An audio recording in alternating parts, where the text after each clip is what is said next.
עוד לא בסל, זכותו יגן עלינו.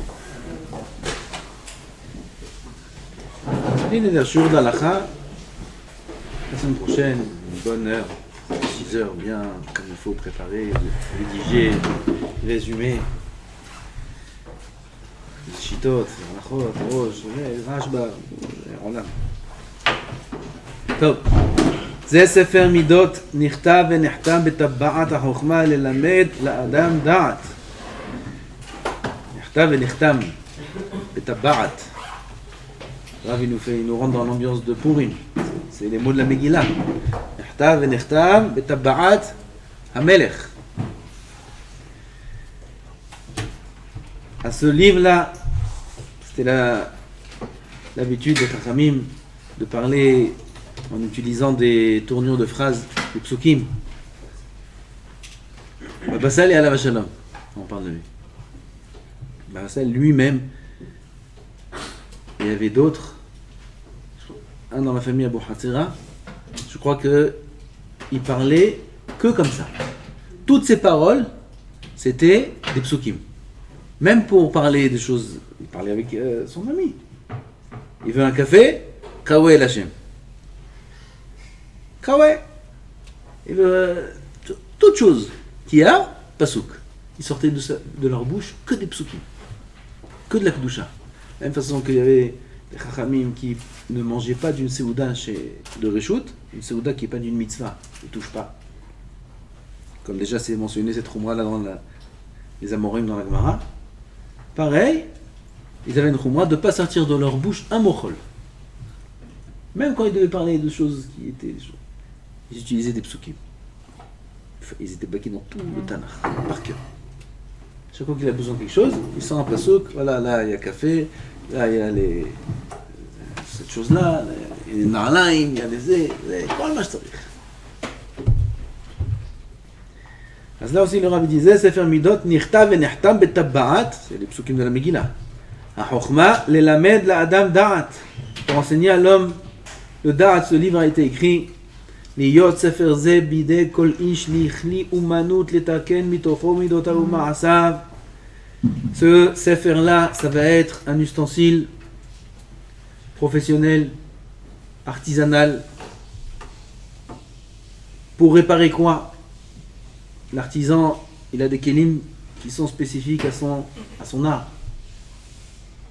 Hein, il a des pinceaux, si c'est un peintre, il a toutes sortes de pinceaux, des différences dans les pinceaux qu'on ne comprend même pas. Celui-là c'est pourquoi, celui-là c'est pourquoi, celui-là c'est pourquoi, des différences de taille, des différences de forme. Si c'est le sofer, alors il a toutes différentes kelim. Si c'est le sandla, si c'est chaque artisan, il a ses kelim, l'orfèvre, le nagar, celui qui sculpte. Chacun il a ses kelim à lui précis. Nous aussi on a nos kelim. Nous aussi on a besoin d'ustensiles. Pourquoi faire? Et là, erreur technique. Qu'est-ce que c'est ça? Nous aussi on a nos kelim. Pourquoi faire? Pour arranger et réparer notre neshama. C'est quoi nos kelim? C'est quoi notre pinceau? C'est quoi notre koulmou? C'est quoi? Sefer Moussa. Sefer Moussa, il dit le Rav, les kli ou manout, ça va être l'ustensile d'art, d'artisanat, les taken mitocho midotav ou ma'asa. On va sculpter notre neshama, on va la dessiner, on va la ranger, on va la travailler.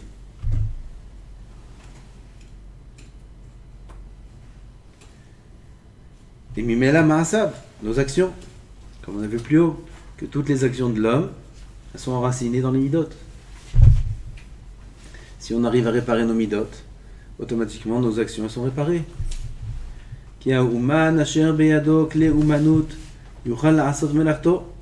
Celui qui a ses ustensiles, il peut travailler. Un Moël, il vient faire une brit mila. S'il n'a pas sa valise, il peut faire une brit mila. Qu'est-ce qu'il va prendre, un cutter? Il y en a eu un comme ça, un chacham une fois. Il n'avait pas. Il a pris comme magen une fourchette, la fourchette, un cutter, le cutter, brit mila. compliqué. C'est risqué. Ça peut sortir tordu. Un sophère, il peut écrire avec quoi? Avec son doigt, il va tremper dans... Il peut écrire quelque chose comme ça. S'il arrive, c'est cachère, il n'y a pas de problème. On t'a pas dit qu'il faut un coup de mousse, d'accord. Tu peux tremper ton doigt dans l'encre et écrire avec ton doigt si tu veux. C'est moutard. Tu peux le faire. Tfiline, c'est petit. Ton doigt, il fait la taille du parchemin. Et ainsi de suite. Alors quelqu'un, il veut être metaken semidot, sa neshama. Il peut le faire s'il n'a pas le moussa. S'il n'a pas son kli, il peut faire ça. Il peut pas. La reine shema moussa. Vekach kli umanutra beyadcha letaken midotecha. Écoute le moussa. Prends le kli de ton art. Notre art à nous. C'est la chokhma, c'est la Torah, c'est la Emouna, c'est les midot. Pas à nous, c'est qui nous? Nous, c'est Am Israël, c'est tout Am Israël, pareil. Letaken midotecha. Alot tir'e ki mi sheyesh lo harbe mine matbe'ot. Quelqu'un qui a beaucoup de pièces, deux sortes de pièces, ketanot, gedolot, veno yeda irkam beshoviam. Il ne connaît pas la valeur de chacune. Lo yeda ma liknot bechol achat ad sheyeda erech shel kol matbe'a. וגם צריך לדע איזה מטבע פס על המלך, וגזר עליה שלא להוציאה. Il y a des sortes de pièces qui sont plus d'actualité, des monnaies, il a des lirotes, il a des francs. C'est bien pour la collection. Tu peux rien faire avec des francs. Après qu'il a pesé chaque pièce, qu'il a vérifié la valeur, est-ce qu'elle est monnayable, il saura acheter en fonction de la valeur des pièces qu'il a entre les mains. ומטבע שגזר המלך שלא להוציא, איזה שלא יוציא, אלא בעניין שלא ייכנס, נמצא שזה האיש מגיע בכל מטבע ומטבע לטובה לשמחה. Maintenant, il pourra utiliser chaque pièce de manière correcte, de manière positive, ça va lui apporter ce qu'il doit gagner. אבל הטיפש אשר לא ישקול ולא יערוך. Un טיפש, il a un sac, il a plein de pièces. Moi j'ai plein de pièces. Il a dedans des francs, des cents. Il a dedans des lirotes, des hasra. Il a le shekel yashan, il y a shekel hadash, shekel yashan. On a connu le shekel d'avant. Je me rappelle la forme des billets du shekel d'avant. Shekel yashan, il a des shekels, il a des billets de 100 shekels, mais d'avant. Aujourd'hui, 100 shekels d'avant, ça vaut pas un shekel, ça vaut pas 10 agorotes. Il a des billets, il est content. Ou tipèche. ויוציא מה שפסל המלך, אין ספק שיגיע איזה גדול, il va faire n'importe quoi, il va acheter peut-être avec une grande valeur, il va prendre 500 €, il va donner pour acheter un peu de bonbons, le vendeur il voit qu'il a affaire, il va dire merci monsieur, voilà la monnaie, il va lui donner 3 € de monnaie, et voilà, colle tout. Et lui il est content, il a payé, il a acheté ses bonbons, tu as payé 500 € pour ton sachet de 10 grammes, de 100 grammes, t'es fou, je sais pas, de l'argent, je sais pas, pareil. Kach beni ve'ata beni, dit le Nimshal. Kach hamashal hazeh nimshal al rov midot shebecha. Un homme il a plein de pièces. C'est quoi? C'est toutes les midot, les différentes midot qu'on a. Gdolot ve'ktanot. Il y a des grandes midot importantes. Les grands traits. L'orgueil, la colère, la jalousie, c'est les midot classiques. Après il y a des petites midot aussi, qui sont moins visibles. ותשקול כל מידה ומידה בפלס חוכמתך. Il faut que tu saches peser chaque mida avec la balance de ta chokhma. עד שתדע ערך כל מידה ומידה. Un homme il est chacham, il sait toutes les pièces qu'il a en lui, chaque mida, qu'est-ce qui est bien, qu'est-ce qui est pas bien, à utiliser, à mettre de côté. ותדע midot אשר פסל המלך הגדול. Le melech hagadol, le grand roi, il a été posé certaines midot, elles sont pas monnayables. Certaines midot, il ne faut pas les utiliser. Il y a des midot, il ne faut pas qu'elles existent chez nous, bichlal. Il ne faut pas qu'elles existent chez nous, ces midot. אלא במקום שלא תקבל הזק ועונש. חס ושלום, בזה תגיע לשלמות, ותהיה אומן וכלי אומנותיך בידיך. עתה נרצה להודיע. On termine l'introduction. שורשי המידות וענפיהן ותועלתם בנזקם. Maintenant le Rav va nous apprendre la racine de chaque mida. Comme dans un arbre, il y a des racines, il y a des branches. La racine et les branches de chaque mida. Chaque mida a plusieurs branches, des feuilles.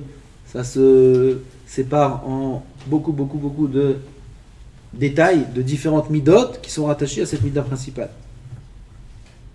Vekavanatenu lahashiv tivrei ha'adam me'inyan hasichlut el ahavat hamusa. Notre but, dit le Rav, c'est de faire changer l'homme du inyan de la sikhlout. Inyan de la sikhlout, de la bêtise, du manque de chokhmah, l'imbécilité.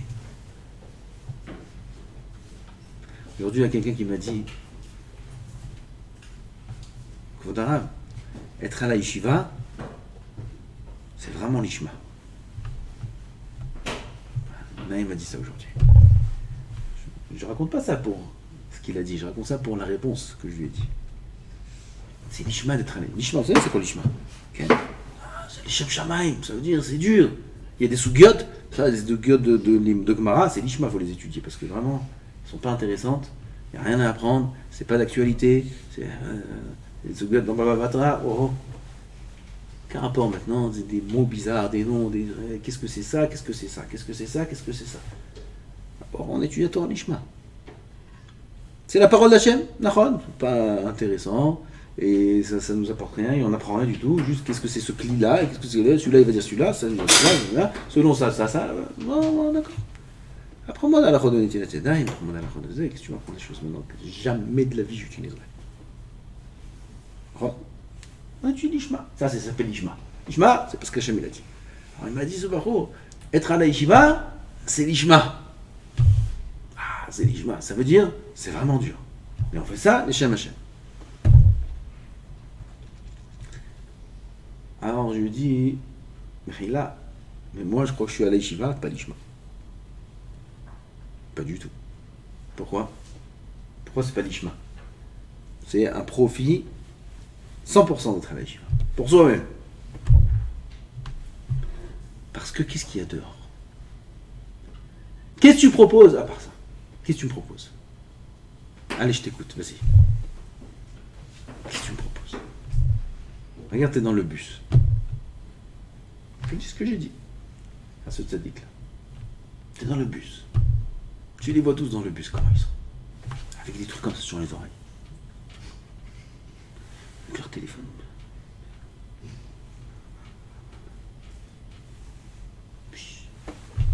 C'est beau à voir. Hein. Qu'est-ce qu'il est en train d'écouter un chiour là, comme ça? Il est en train de répondre à des questions de. Chacun avec son truc. Le tatouage là. L'autre avec des boucles d'oreilles là. L'autre avec ci. L'autre avec ça. Chacun il court après n'importe quoi. Après l'autre il est quoi? Il fait des études. Des études, il fait un cours, ça permet des courses, des stages, il fait des études de ça. Combien il va gagner? Combien il va gagner? 10 000 shekels? 10 000 shekels aujourd'hui, tu commences à 10 000 shekels, c'est une bracha. Tout ça pour 10 000 shekels. Qu'est-ce que tu me proposes dehors, dis-moi? Qu'est-ce que tu veux faire avec 10 000 shekels aujourd'hui? Il faut qu'il ait 3 travaux au moins. Qu'est-ce que tu fais avec 10 000 shekels? Rien. Et il va travailler, il va courir, il va faire des études, et l'autre il court dans ça, et l'autre il court. Si tu me dis dehors, on roule sur l'or, dehors, tout celui qui va faire n'importe quoi, il est à 10 000 euros, il commence à 10 000 euros. Il peut s'acheter une belle voiture, d'office, il peut s'acheter une belle maison, rien qui met le pied en dehors de la Shiva, d'office. Je dis, bon, ok, là je suis à la Shiva, l'Ishma, je suis d'accord. Parce que là je mets le pied dehors, la belle vie, j'achète tout ce que je veux, j'ai de l'argent, je fais ce que je veux. C'est ça qu'il y a dehors? C'est ça qu'il y a dehors? Qu'est-ce qu'il y a dehors? Qu'est-ce que tu as à me vendre? Qu'est-ce que le monde dehors a à nous vendre? Rien que courir, rien que des soucis, rien que des problèmes. Alors pendant 2-3 ans, de ses 18 ans à 22 ans, à 24 ans, il a fait la fête. Et après c'est fini. Et après il se marie. Les Avgim, les filles Maasav. Il prend une femme comme lui. Majnou là, avec un genou. Deux genoux, va y le bassin. Et vas-y, ça commence le combat, le match. Le match de boxe. Et une droite et une gauche, il percute, et après les cris, les machins, et les divorces. Qu'est-ce que t'as gagné? Après, de toute façon, ça passe. Elle va travailler comme un hamor. Hier, on a parlé des étapes ou avant-hier, des étapes de l'homme. L'homme inné, c'est un roi. Après, c'est un cochon. Après, c'est une gazelle. Il a 6-7 ans, il saute. Il saute partout. Après, c'est un sous, un cheval. Cheval, beau, 18 ans. Que de cheval. Beau. Il fait le beau, il fait le cheval. Et après, c'est un âne. C'est quoi? Après que tu as fini le cheval, tu as un hamor, tu vas travailler. Quel hamor? La massa. Un âne, ça porte, travaille. Jusqu'à quand? Jusqu'à quel âge tu vas faire le cheval? Jusqu'à quel âge? 50 ans, c'est le cheval blanc, c'est avec des poils blancs. Jusqu'à quel âge tu vas faire le cheval? Jusqu'à quel âge un homme peut faire le beau? Jusqu'à quel âge il peut faire la folie et les bêtises et les drogues et les machins? Jusqu'à quel âge? Il y en a bémette. C'est des chevaux, ils sont blancs. C'est des vieux, ils croient qu'ils ont. C'est des maboules, ceux-là. Un homme normal, ça y est, 24 ans, 25 ans, t'as vu, t'as fait la fête. Après quoi? Après t'as un chamor après. Tout le monde c'est un chamor après. Après une femme, après il faut mener la parnassa. Après il y a des problèmes. Après il y a le shlom bayit. Après il y a le chinour des enfants. Qu'est-ce qu'il a à me vendre ce monde? Moi, je te dis la vérité, je suis à l'Yeshiva, l'Olishma. Je travaille pour ce Olishma. C'est l'Yeshiva. Tzadikim. L'Akdoucha. Les rabbanim. L'ambiance. Les tfilotes. Même le ski. Les sioulim. Qui mieux que nous? Qui mieux que nous? Alors on est là, c'est vrai, il faut se lever. Il faut faire des efforts. On n'a pas beaucoup de sommeil. On n'a pas beaucoup de... Mais qui mieux que nous? Qui mieux que nous? Qui mieux que quelqu'un qui est à la yeshiva? Qui mieux que quelqu'un qui est à la yeshiva? Il se trouve dans la Kedusha, il se trouve dans la... Dehors, le col. Dommage, ils ont des têtes. Hein? Ils ont des têtes. Puis, c'est quoi ces têtes-là? C'est quoi ces têtes? En Paris? Mais Paris, je parle même pas de Paris. Qu'est-ce que tu parles de Paris, je parle d'Israël, moi. Israël, encore, il y a un peu de Simra. À Paris, c'est tout noir, tout gris. Leur tête, elle est noire. Tout triste, tout truc. Ils courent. Ils peuvent même pas respirer tellement qu'ils courent. Ils courent. Le métro, et les odeurs. Il n'y a même pas de métro. Encore, c'est un métro. Il n'y a même pas de métro. Il n'y a rien. Ah, il y a quelque chose dehors. Ben, il faut réfléchir en bataille. Tout celui qui croit qu'il y a quelque chose dehors, ou Medoumian, il a des dimionotes. Tout celui qui croit qu'il y a quelque chose qui peut... l'extérieur, il a quelque chose à te vendre. C'est des dimionotes. Ni diplôme, ni argent, ni rien du tout. Le bonheur dans ce monde, il n'existe pas. Si ce n'est à l'intérieur de nous-mêmes. Le bonheur, il est à l'intérieur de nous-mêmes, le bonheur. Les gens, à l'intérieur d'eux-mêmes, ils sont détruits. Ils essayent de trouver le bonheur à l'extérieur. Et ils le cherchent jusqu'au jour de leur mort. Ils n'ont pas trouvé. Jusqu'au jour de leur mort, ils le cherchent le bonheur. Ils ne le trouveront pas. Le bonheur n'est pas à l'extérieur. Rien au monde ne peut te procurer du bonheur. Rien. Chazal témoigne. Il a 100, il veut 200. Il a 200, il veut 400. Un homme qui cherche des ta'avot dehors, qui cherche le plaisir dehors, il ne sera jamais rassasié, il sera toujours à la poursuite. Même s'il sera l'homme le plus riche du monde, il sera l'homme le plus pauvre du monde, parce qu'il lui manquera le double. Et plus tu grandis en bien, et plus tu grandis ton manque. C'est l'inverse. L'inverse. Il n'y a rien de bonheur dehors. Il n'y a rien qui peut nous procurer du bonheur. Où il est le bonheur? En nous. Kadosh Baruch Hu nous a donné une neshama. C'est elle qui est heureuse ou malheureuse. C'est elle, c'est la neshama qui est en nous. C'est elle qui pleure à l'intérieur. Quand l'homme fait des avérotes, la neshama elle pleure. Et quand la neshama elle pleure, alors l'homme sent mal. Il ne sait pas pourquoi. Il ne comprend pas. C'est la avérote. Le Rambam nous dit, quand la neshama est malade, l'homme il est malade. Aujourd'hui les médecins aussi sont d'accord. Surtout dans les maladies d'aujourd'hui, même la médecine commence à avouer que la majorité des maladies, elles viennent du psychique. La majorité des maladies. Même le déclenchement d'une maladie physique, elle vient. D'après la Kabbalah, ça vient des avérotes. L'homme il fait des avérotes, sa neshama, elle perd un membre, il y a une lumière dans chaque membre. Cette lumière-là, s'éteint en faisant une avéra qui est rattachée à ce membre, c'est pas forcément la même, c'est pas parallèle. Si je fais une avéra avec le doigt, alors c'est le doigt. C'est pas forcément parallèle, ça marche pas forcément comme ça. On peut faire une avéra avec ce doigt et ça touche l'épaule. C'est l'occasion.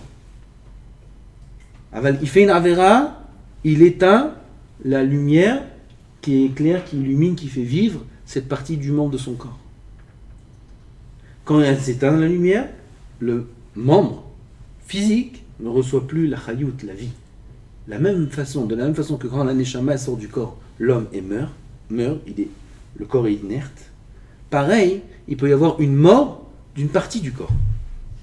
Comment ? En faisant une avéra qui correspond à la partie du corps, ou du membre, ou de la veine, ou du tendon, ou du... L'homme est chané de quoi ? 613 Gidim, 613 Ramach Evarim, Shasa Gidim, ça correspond au mitzvot, tout le corps est rattaché à une mitzvah. Il éteint la lumière qui correspond à cette partie de son corps, cette partie-là devient malade. Pareil, dans les humeurs, il y a les marot, shrorot, dans la Kabbalah, il écrit tout ça, Rabbi Chaim Vital, dans Sharik Dusha. Là-bas, c'est noir sur blanc. Un homme, il fait des avérotes, il s'occasionne sur lui-même des maladies physiques, des maladies morales. À l'inverse, il fait des mitzvot, il illumine encore plus, ça donne encore plus la santé, ça donne encore plus la force, physique, morale. Les Chachamim étaient très forts, physiquement. Yaakov Avinu, il est venu, Vaïgal et Taeven. Moshe Rabbeinu, il est venu, il a porté des choses, les louchot, très lourdes. Beaucoup de tzadikim, David Amelech, il a tué Goliath. Ils étaient très forts. Resh Lakish, il a sauté. Chelech Leoraita. D'où ça vient cette force-là ? Ça vient de la Torah. Ça vient de la Torah Kedusha. La Torah donne des forces physiques, la Torah donne des forces morales. La Torah donne la simcha. Torah Tashem Temima, Meshivat Nafesh. Un homme il étudie la Torah, c'est Meshivta Nefesh. J'arrête pas de dire à tous les gens qui viennent me voir, qui ont des problèmes, qui sont tristes, viens étudier. Ils comprennent pas le rapport. Mais une fois qu'ils le font, comment ils sont heureux. Ils s'assoient, ils étudient une demi-heure, une heure. Ils sortent, ils ont oublié tout. Ils sortent heureux, ils sortent avec des forces. Bataille. Tu t'es rempli les batteries, tu as mis de la lumière dans ta neshama. La Torah, c'est la neshama de l'homme. Kiner mitzvah ve Torah. Oh, la Torah, c'est la lumière. Un homme, il étudie la Torah. Il dit, le Ramchal, il est meshafchef le otiyot. Il frotte les lettres de la Torah. Comment on les frotte ? En se cassant la tête dessus, il les fait dévoiler la lumière de chaque lettre. Cette lumière-là, où elle va ? En lui. Il se remplit de lumière. Putain, mais il se sent bien. Apaisé. Les soucis ne sont pas partis. Plus tard, la Torah donne une bracha que plus tard ça part. La même chose. Il ferme le livre, la vie est restée la même. La réalité c'est la même. C'est lui qui a changé. Le bonheur il se trouve à l'intérieur de nous, pas à l'extérieur. On peut vivre les mêmes événements ou en étant dépressif ou en étant le plus heureux du monde, sans être un fou. Comment ? À l'intérieur on change. La émouna des tzadikim, la émouna de Baba Sal et Alav Shalom. Quel niveau d'émouna. Ces tzadikim là, ils avaient toujours le sourire. Ils avaient toujours le nachat, ils avaient toujours la simcha. Les avdil, avec les tzadikim qui sont aujourd'hui encore vivants, qu'on connaît, qu'on a le srout de connaître. Toujours calme, toujours heureux, toujours avec un sourire, avec toutes les épreuves du monde. Toujours là à renforcer les autres. D'où ils ont cette force-là ? D'où ils ont ce bonheur ? Combien ils gagnent par mois ? Parce que c'est en ça que ça se mesure aujourd'hui. Ils pèsent combien ? Ils pèsent 80 kilos. C'est tout, combien il pèse. Parce que tu crois que le poids qu'il fait, c'est ça qui va lui donner son bonheur. Regarde la vie, regarde le monde. Combien il pèse ? Combien il gagne par mois ? Il gagne rien. Rien, c'est un Hani. Aftzadka, c'est un Hani. Ravelbas, c'est un Hani. Hani, il gagne des cacahuètes. Regarde le sourire. On dirait un soleil. Kodou, comment il donne ses... Ah, tu le regardes, tu rigoles. Tu le regardes, tu vois Ravelbas, t'es heureux.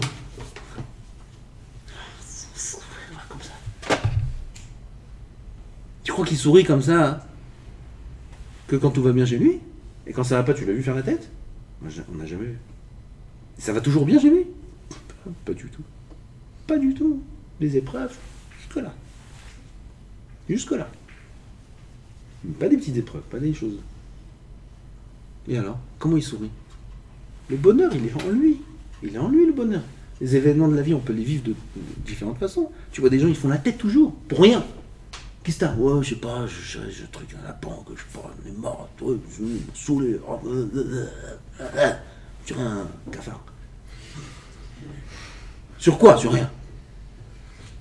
Tu vois d'autres, ils ont des épreuves, des montagnes d'épreuves. Et il sourit, et il est benachat, il renforce les autres, il t'inquiète pas, et ça va aller, des brachot. Et lui, c'est le premier qui a besoin d'une bracha. Le premier qui a besoin de bracha, c'est lui. Il fait des brachot aux autres, il renforce les autres, et soit fort, et mouna. Ils n'ont pas trouvé le bonheur, ces gens-là. Qu'est-ce qu'ils ont? Combien ils pèsent? Rien. Ils n'ont pas d'argent. Ils n'ont pas de belle maison. Ils n'ont pas de voiture. Ils n'ont rien du tout. Mais ils ont la Torah. Ils ont la simcha, ils ont le bonheur.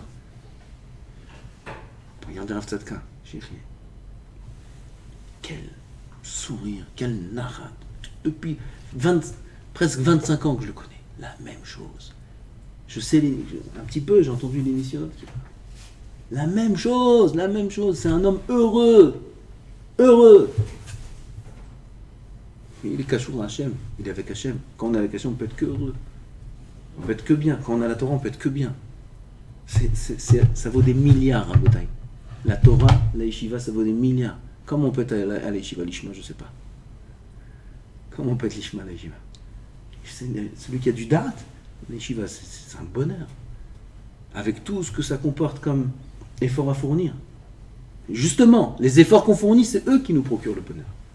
Parce que si on ne fournit pas d'efforts, on va être aspiré dans le tourbillon de l'extérieur. Alors, les efforts qu'on fait, c'est pour ne pas se faire aspirer. Pour rester ici. Pour rester fort, heureux ici, épanoui ici. Alors ça demande des efforts. Mais ces efforts-là, c'est eux qui nous procurent le bonheur. Le bonheur, il est en nous. La Torah, c'est la simcha.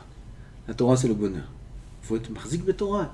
Il faut réfléchir à ça, il faut prendre conscience de ça. Il faut voir les tzadikim comme le Basali. Ils ont passé toute leur vie pleine d'épreuves, et ils ont réussi. Ils ont tenu. Ils avaient un drapeau dans la main. La Emouna. La Emouna.